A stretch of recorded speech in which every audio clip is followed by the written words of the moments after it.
intérprete, recebe ou não recebe, como é que é esse negócio da cobrança, como é que você cobra da emissora de rádio que toca a música, como é que você sabe a fiscalização, o desvio, todos esses assuntos estarão sendo debatidos aqui nesta edição de Opinião Livre com os nossos convidados. O advogado Eduardo Pimenta, primeiro advogado a conseguir manifestação judicial, declarando a extinção do Conselho Nacional de Direitos Autorais, que era o órgão que fiscalizava o ECAD. É isso, doutor Eduardo? Perfeito. Tudo bem? Tudo bem, obrigado, boa noite. Prazer em recebê-lo aqui. Muito obrigado. E o Eduardo é também o presidente da Associação Mineira... Sou advogado. Advogado da Associação Mineira das Emissoras de Rádio e Televisão. Perfeito. Muito bem. Estamos recebendo também o Alberto Roy, compositor e fundador da SICAM. Tudo bem, Alberto? Tudo bem, um abraço. O que era a SICAM? SICAM é a Sociedade Independente de Compositores e Autores Musicais. Foi fundada por mim, idealizada por mim e por mais 39 autores. Nasceu no auditório da Rádio Bandeirantes em 1960, 7 de julho de 1960. E com a pretensão única e exclusiva de arrecadar e distribuir com dignidade, com bastante honestidade, o direito do autor. E nós vimos conseguindo isso até 1975. Aí deixei o cargo, estou afastado há 20 anos, de lá para cá um desastre. O ECAD substituiu a SICAM, não? Não tem nada. Exatamente. Foi o órgão que substituiu. Houve fusão das entidades existentes, eram 4 ou 5 na época, SBACEN, UBC, SBAT, que ficou isolada, porque cobrava o grande direito de teatro, e a SADEMBRA, surgindo a SICAM. E a SICAM era combativa, tinha muita garra e estava monopolizando o direito autoral. E havia, mesmo assim, algumas divergências entre as diretorias. Mas nós íamos prosseguindo e, com bastante garra, conseguimos trazer ao compositor um resultado invejável. Você vai falar daqui a pouquinho desse tempo de resultados invejáveis e do tempo atual de resultados duvidosos. Tudo bem. Ele veio aqui com um material que eu vou contar uma coisa. Maestro Mário Albanese, saudações palestrinas, prazer em recebê-lo aqui. Olha o tamanho do material que o maestro trouxe, tudo bem? Prazer em recebê-lo. Estou ótimo, feliz mais ainda por estar aqui com vocês, com o Eduardo, querido amigo, Alberto, estimado, distinguido, presidente eterno da SICAM, uma figura incrível, e o meu irmão Simonal. Você tão já, contente eu ia dar saudações rubro-negras para provocar o Simona, você já anunciou, ele já quebrou o espírito aqui da provocação. Não, mas, José, só o fato de estar com essa... Mas foi bom que o Palmeiras fez uma gentileza ao Flamengo, nos cedeu o Edmundo. Precisamos ajudar, né? Claro, Você vê que não podemos... por linhas tortas ele fala sério, cedeu. Será que vai receber? Será que vai receber? Mas prazer em recebê-lo aqui, Imagina, prazer todo meu, querido. E eu tenho a impressão que vim com essa parafernália toda para que as palavras não se percam no ar e que as pessoas pensem ou imaginem que nós estamos falando sem fundamento. Então, tudo que for dito aqui será, de uma certa forma, comprovado. E nós queremos mostrar, efetivamente, que a era do ECAD terminou de vez, espero eu, né? Porque o que eles tinham de fazer de ruim e de mal para a música brasileira já fizeram. Então, agora chega, né? Agora, quem são eles? Simonal, você ficou rico não? Com o ECAD, recebendo o direito autoral. Quem são eles quando se fala em ECAD?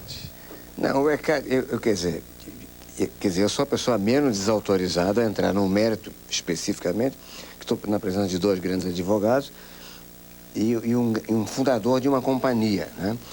Que realmente que foi a SICAM, que acabou modificando o sistema e dando mais seriedade ao direito autoral no Brasil, que infelizmente não funciona bem. Eu acredito que o Brasil é um dos países que pior paga, porque as leis são muito confusas, são muito sabe? Tem todas, as leis têm muito duplo sentido. Então eu vou falar assim do ponto de vista de eu como intérprete, que eu não sou, eu sou da Socimpro, né? Então, quer dizer, embora seja um compositor mínimo, né? Praticamente não tenho assim, grandes músicas que fizeram sucesso, algumas até foram tributo a Martin Luther King, que fez sucesso, mas eu ganho nessa sempre, eu atuo muito mais como autor. Mas o que... Como intérprete. Oh, desculpe, como intérprete. Mas o que eu acho que vai ser gostoso essa entrevista aqui, nessa reunião, vai ser porque nós vamos falar, quer dizer, a televisão vai ter a oportunidade de mostrar para o público telespectador, inclusive para os artistas também, os cantores, os compositores, para saber o que realmente acontece. O que é que tem atrás dessa cortina aí chamada ECAD, que há anos todo mundo reclama, todo mundo fala. Reclama por uma razão muito simples, porque o direito autoral no Brasil sempre foi muito mal dirigido, houve uma mágica jurídica, né? E formou-se a ECAD, né? Que a ideia da ECAD, a ideia é boa. O conceito é bom. O conceito é bom, ele é fiscalizado por diversas associações. Mas, desculpe os parlamentares, mas toda vez que a gente fala em coisas assim que envolve muito o governo e tem muito parlamentar, às vezes, até um deputado, um senador, ele pode até estar bem intencionado, mas se ele não for do ramo, ele acaba se atrapalhando, porque ele ouve falar aqui, ouve falar ali, mas ele não tem conhecimento teórico, ele não tem conhecimento jurídico. Então, eu acredito que pela primeira vez, através essa CPI, embora seja uma CPI, que é uma comissão, mas que já está sendo fiscalizado por pessoas que entendem de lei. Então nós temos certeza não diria, mas eu tenho grande esperança que esse movimento vai dar certo, que essa CPI vai funcionar. Na opinião de vocês, acabou a era ECAD, como disse o Mário aqui, a parte é absolutamente livre aqui, viu, doutor Eduardo? Eu só queria que vocês focassem nisso aqui, olha. Isso aqui é uma charge do Vinha de 89. Veja bem, que coisa interessante. Nós estamos em 95, né? São passados 6 anos, quer dizer, dá para ver o espírito que existia já em 89 com relação ao ECAD. E depois vocês vão encontrar, eu trouxe aqui, são publicações de jornais. Eu não vou ter a pretensão de que eu estou dizendo alguma coisa. Eu quero que os jornais digam, não eu. Então, por exemplo, coisas do tipo assim: para o ECAD, Toquinho se aposentou no mês de maio. Diário Popular de São Paulo. Então, apresenta uma relação de meses em que o Toquinho recebeu em janeiro, recebeu em fevereiro, importância X, que não interessa agora, porque naquela época, isso aqui é de 89 também, recebeu em março, em abril não recebeu, nada. Quer dizer, isso mostra o quê para vocês que estão aqui na mesa? Mostra que o ECAD não tem critério nessa distribuição, quer dizer, não é lógico para ninguém que um autor do porte do Toquinho, que é tocado em todas as emissoras de rádio, receba uma importância. As importâncias se equivalem em janeiro, fevereiro, março, e que no mês de abril não receba nada. Está aqui publicado. Querem ver outra coisa? Ex-diretor do ECAD utilizava a Caixa 2, que não sou eu quem fala. Estado do Paraná. Dá o nome do cidadão. Se o cidadão, por acaso, aconteceu alguma coisa com ele, passam a mão no dinheiro, se manda o dinheiro que não é deles, é do autor, e fica por isso mesmo. E ainda o cara é tão sacana que volta e cobra os encargos trabalhistas que ele, entre aspas, teria direito. Então, essas coisas estão acontecendo ainda. Isso aqui também de 89. Quanto envolve isso, Mário, essa movimentação de direito autoral no Brasil? Quanto envolve? É aproximado. Agora, o que eles reclamam é que fizeram uma comparação entre o que arrecadou a Argentina. Nós arrecadamos 25 milhões, a Argentina arrecadou, parece-me que 75, um país... Fica isso no ano? No ano. Em um ano. E então dizem que essa arrecadação é insuficiente, é irrisória, ridícula, e é mesmo. Só para explicar, doutor Pimenta, como até advogado da Associação das Emissoras, como é que funciona esse pagamento de execução? Como é que é o processo de pagamento? A emissora paga quanto, para quem, como é que é isso? A emissora aí pagaria ao ECAD. Dentro de um critério, inicialmente, de pontuação, segundo o que é externado pelo ECAD. Obviamente, isso nós sabemos que é inviável, inicialmente porque são diversas emissoras no país, são diversas FMs, diversos canais de televisão, que não tem como pontuar as emissoras AM, as FM, para saber o que está sendo tocado, o que está sendo ouvido pelo ouvinte. E, posteriormente, um outro fato é que a arrecadação, ela deve se basear numa tabela. Tabela essa, segundo a legislação, que deveria ser homologada pelo Conselho Nacional de Direito Autoral.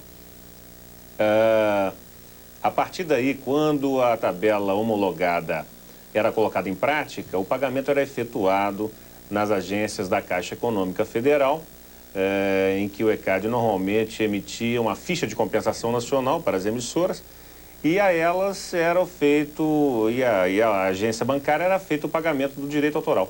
Era dessa forma, a princípio, como as emissoras de rádio vinham procedendo, até que o Tribunal Regional Federal acordou que o Conselho Nacional de Direito Autoral estava extinto. A partir de então, não havia tabela legal dentro do país para que o ECAD baseasse a sua cobrança. Deixa eu dar uma explicação. Só para esclarecer aqui, então eu tenho uma rádio lá, eu toquei o Simonal, dia sim, dia não, 15 execuções por dia, tem ainda essa tabelinha, que eu, como emissora de rádio, tenho que pagar, depositar no banco. Ainda é assim? Entretanto, nós temos que focar um seguinte aspecto. Essa tabela hoje, ela não tem legalidade. Então, hoje, na atual conjuntura, não existe uma tabela. Toca quem quer, paga quem quer? Toca quem quer, paga quem quer? Não, porque o direito autoral tem que ser pago. Mas o juiz há de arbitrar. A razão pela qual as emissoras de rádio estão demandando contra o ECAD é para que o juiz arbitre um valor que, pelo menos, sirva para garantir o direito autoral do autor e do intérprete, e até mesmo dos produtores fonográficos. Isso, no momento, é o que está acontecendo a nível de Brasil. Uhum. Fala, Alberto. Zé, o critério adotado pela SICAM, na época que nós tínhamos a honra de presidi-la, era mais ou menos assim. Nós cobrávamos, mas solicitávamos do usuário a relação de músicas executadas durante o mês X. Nós colocávamos tudo à disposição de um departamento. Essas informações eram originárias de todo o Brasil. Nós tínhamos como controlar e chegávamos talvez a 80% da realidade da execução musical. Consequentemente, se nós iríamos distribuir naquele mês 10 milhões de cruzeiros, nós tínhamos um mapa das execuções de todo o Brasil daquele período e dividido pelo número de execuções. O Benito de Paula era o líder na época, recebia alguns milhões de cruzeiros. Logo em seguida vinha Antônio Carlos de Jocafe, Antônio Marcos, eram os autores executados na época. E era muito difícil haver erros, porque às vezes o compositor encontrava um amigo e disse, olha, sua música é sucesso na Bahia. Então nós queríamos saber em que lugar da Bahia que era sucesso. Poderia ser na capital, poderia ser no interior. Claro que no interior a arrecadação era mínima. Consequentemente, o autor não poderia fazer jus a um bolo que ele esperava. Quanto era essa cobrança de... Na ocasião? Cada execução, por exemplo. O ponto chegava a valer 2.000 cruzeiros, 300 cruzeiros, dependendo do volume a ser distribuído e o número de músicas que faziam os sucessos da época, nós tínhamos que distribuir com equidade. Isso dá o que em dólar por execução? Você tem ideia, Wilson? Não, poderia dar na época 3 mil dólares, 2 mil dólares para cada compositor de sucesso, o que representava uma arrecadação satisfatória a ponto dos elogios serem frequentes em favor da SICAM. A nível do Brasil, o mais executado recebia no mês 3 mil dólares. Sempre mais, e acontecia um fenômeno interessante e automático. A SICAM progredia no campo da arrecadação, consequentemente pagava melhor o compositor se sentia satisfeito e poucas reclamações nós assistimos durante o nosso tempo de presidência. Eu vou pedir aqui licença aos nossos convidados para o intervalo comercial. Daqui a pouco a gente volta com o Simonal, com Mário Albanese, com o Alberto Roy e o advogado Eduardo Pimenta falando de direito autoral. É o palestra que me deixa assim, viu, Mário? É o palestra, né? Vender de mundo pro Mengão. Ceder, que nem disse o Simonal aqui, ceder. Daqui a pouco a gente volta falando de intérpretes, autores e direitos. Até já.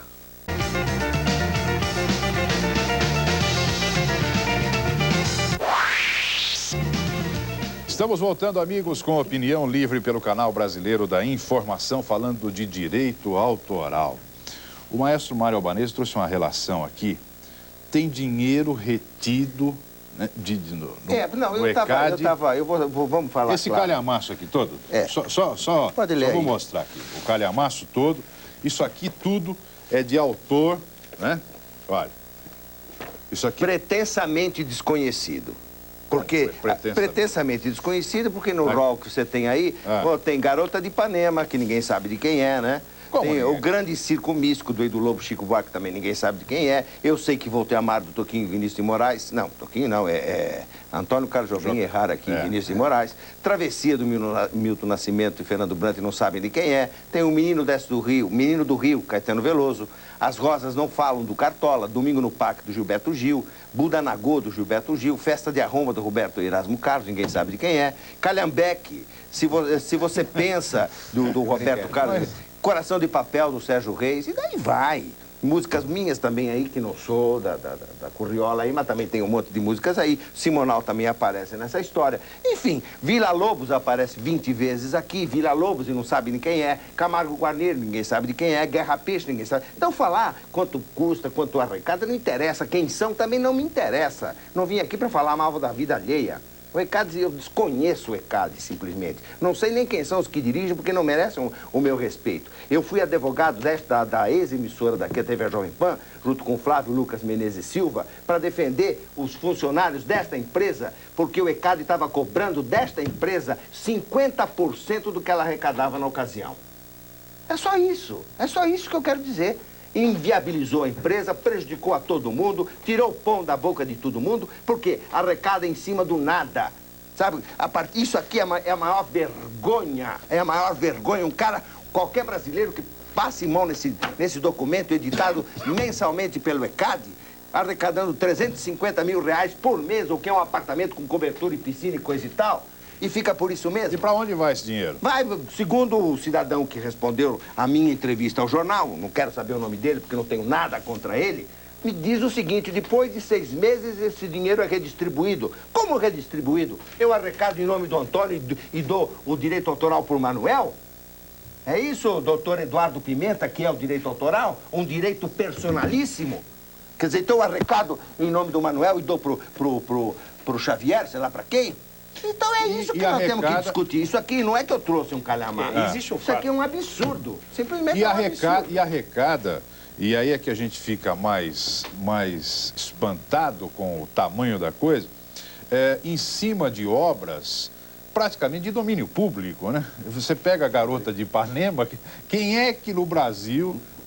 Não conhece. Isso aqui não tem defesa, companheiro. Isso não tem defesa. Não adianta. Isso não tem defesa. Isso aqui não tem defesa, viu, companheiro? Isso aqui não tem defesa. Depois manda uma carta para Sican, né, pedindo, já que a obra, as minhas, Mário Albanese, o desconhecido, tá aí, estão retidas por falta de titularidade, eu digo, olha, eu sou o titular.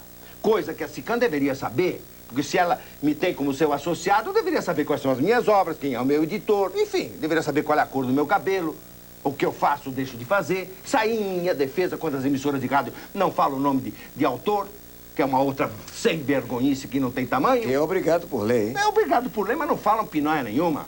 Ah, música, somente música. Simonal, e aí, Simonal, como é que vamos consertar essa situação? Porque é ridículo realmente você apresentar como argumento o fato de desconhecido, né, Mário? Não, eles põem aqui, tá aqui, eu vou ler bonitinho como eles põem. Qual é o argumento? Rol de obras provisionadas por insuficiência de titularidade. Traduzindo, nós arrecademos, mas nós não saiba para quem pagar. Simonal, mas é um negócio... Não, isso Não aí, existe, né? Isso aí não deveria existir. É. Né? Não deveria existir, mas existe porque, infelizmente, com todo respeito, nós temos aqui dois grandes advogados, o nosso sistema judiciário é lento e é incapaz. Não que eu não acredite na justiça. Eu acredito na justiça. Quer dizer, a justiça é uma coisa séria. Infelizmente, tem advogado demais e tem muita gente incompetente com carteirinha vermelha, com escrito OAB. Essa é a grande verdade.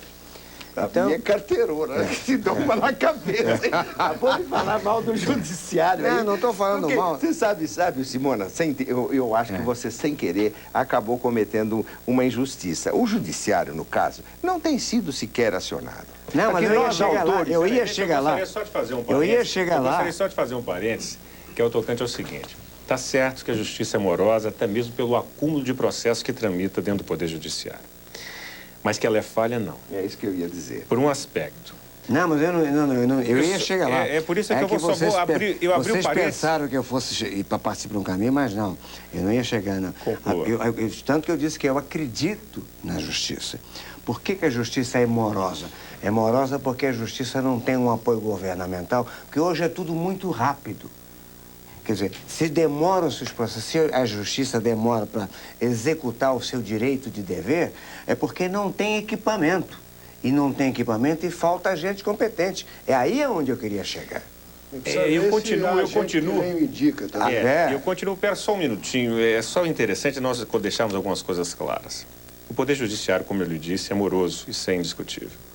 Entretanto, ele não é falho.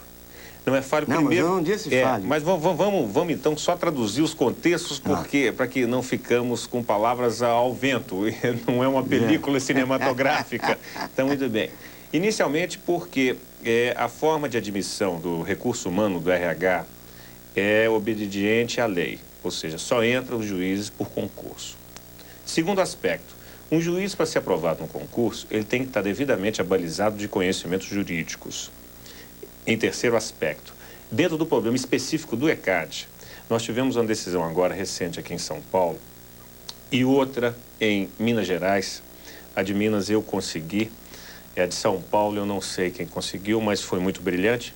Aqui em São Paulo o juiz versou dizendo que o seguinte, o que especificamente aconteceu no desenrolar dos fatos, isto é, que o ECAD foi extinto, que o Conselho Nacional de Direito Autoral foi extinto, que o Conselho Nacional de Direito Autoral, segundo a legislação, é quem deveria homologar a tabela. Não tendo tabela homologada porque o Conselho foi extinto, o ECAD não pode arrecadar direitos autorais porque não tem tabela legal. Bom, essa constatação foi feita pelo Poder Judiciário de São Paulo. Isso já é decisão? É decisão em primeiro grau. Obviamente, toda decisão cabe uma revisão se houver a interposição de recurso, naturalmente. Então, esses aspectos do judiciário, o judiciário, entendo que na atual conjuntura para o país, ele é idôneo, ele está perfeitamente execuível. Tanto é que todos nós, quando temos algum problema, alguma violação no nosso direito, nós nos socorremos ao judiciário. Lhe digo isso com base em quê? As emissoras de rádio e televisão, hoje no país, todas elas bateram a porta do judiciário. Não para que não pagasse o direito autoral. Por quê? Porque o direito autoral, inicialmente, está garantido na Constituição, posteriormente, na lei complementar, que é a lei especial, a lei de direitos autorais, que é a 5988. Se isso não bastasse, está reconhecido por convenção internacional, da qual o Brasil é signatário. Então, o direito autoral, pela emissora de rádio e televisão, tem que ser pago. Obviamente, tem que ser pago dentro do critério que dispõe a lei. Exato. Ora, o Agora empresário, só para concluir, o empresário de rádio e televisão, sabedor de que não estava sendo respeitado a lei, ele bateu a porta do judiciário. Porque ele entendeu que estava sendo violado o direito dele. De pagar, eu quero pagar, mas eu quero pagar o justo. Não o que chegue na minha porta falando, você tem que pagar tanto. Não, não é isso. Eu quero pagar o que é justo. E é por isso que hoje encontra, sobre a égide do Poder Judiciário, uma fábula de dinheiro a título de direitos autorais. Quanto, doutor Eduardo? Estimativamente, em Minas Gerais, hoje oscila da ordem de 1 milhão e qualquer coisa de reais. Só em Minas? Só em Minas. Esse dinheiro está retido... Está sendo depositado Em juízo. Em juízo? mensalmente em pelas juízo. emissoras. Pelas emissoras. Ah. Até que se decida. Ou seja, qual a tabela que vai ser aplicada. E o ECAD não está arrecadando.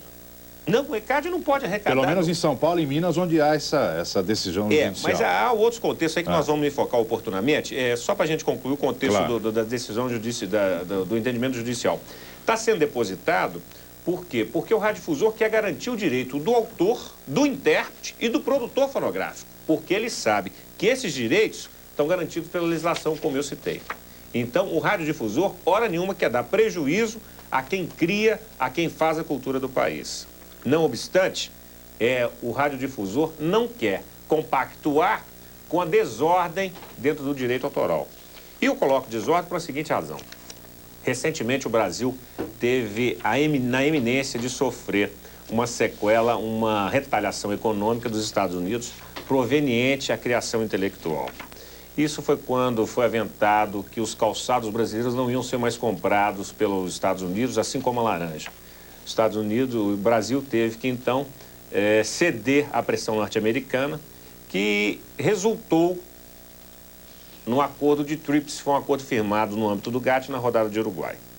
Esse acordo veio oriundo de uma pressão norte-americana que queria que no mundo inteiro, tanto é que o acordo de TRIPS foi assinado por 131 países, que no mundo inteiro houvesse a sanção para a propriedade intelectual. Quando eu digo propriedade intelectual, eu concebo o direito autoral e a propriedade industrial. Então, os Estados Unidos queria essa sanção. O que a Organização Mundial da Propriedade Intelectual, órgão da ONU, sediado em Genebra, na Suíça, não contempla. Então, a pressão norte-americana para isso foi tamanha porque a perda de divisas dos Estados Unidos hoje é tamanha, porque os Estados Unidos é um grande mercado cinematográfico, um grande mercado do produtor fonográfico, do intérprete. A música americana hoje chega em todas as rádios, em qualquer cantão deste mundo, qualquer cantão do país, se ouve uma música de gravação norte-americana. Só para ilustrar isso, essa pressão americana, na viagem que fez aos Estados Unidos, os americanos colocaram um anúncio, quando o presidente esteve nos Estados Unidos, colocaram um anúncio nos principais jornais, dizendo assim: estamos sendo visitados pelo presidente do país onde vivem os maiores piratas do mundo. Pirata de patente, de propriedade intelectual, de... Quer dizer, gravações. Não, mas esse aí é o contexto que é muito interessante, que é importante notar o seguinte. A faculdade dada pela lei para que qualquer um faça o que achar conveniente. Entretanto, aquele que viola a disposição legal ao que se refere da legislação penal, ele sim poderá sofrer as sanções da lei. Mas quando ele irá sofrer essas sanções da lei? No caso do direito autoral, depende da manifestação do ofendido quando não se trata de entidade de direito público, autarquias, etc. Mas aí que está. O Alberto deu uma parte ali dizendo o seguinte: há reclamação na justiça, né? Essa discussão surgiu em função da colocação de que a justiça é morosa. Há reclamação contra o ECAD na justiça? Eu desconheço. Todo mundo quer ganhar na loteria, mas é bom dar uma jogadinha de vez em quando, né? Os maiores interessados, os compositores, os autores, eles não se entendem para formar aí uma filosofia e um respeito maior à obra que ele lança na praça. Alberto, essa é uma grande falha. Fala, querido, eu fiz fala. uma provocaçãozinha, porque eu sei da competência do doutor. Então, E da minha competência, e da sua competência também, porque, quer dizer, ele como advogado e entendedor da lei, ele deixou bem claro. Então, uma coisa ficou clara. A justiça é um pouco lenta, não por incompetência pessoal, desculpe, mas é verdade. O senhor pode dizer que não, mas nós sabemos que é. Se nós ligarmos agora para o ministro da Justiça, ele vai concordar comigo. Agora, a justiça não é só composta de gente, tem muita gente, a grande maioria é competente. É gente que está lá, que prestou concurso, que estudou, eu sei que para ser um juiz de direito, ele estuda praticamente grande parte da vida dele.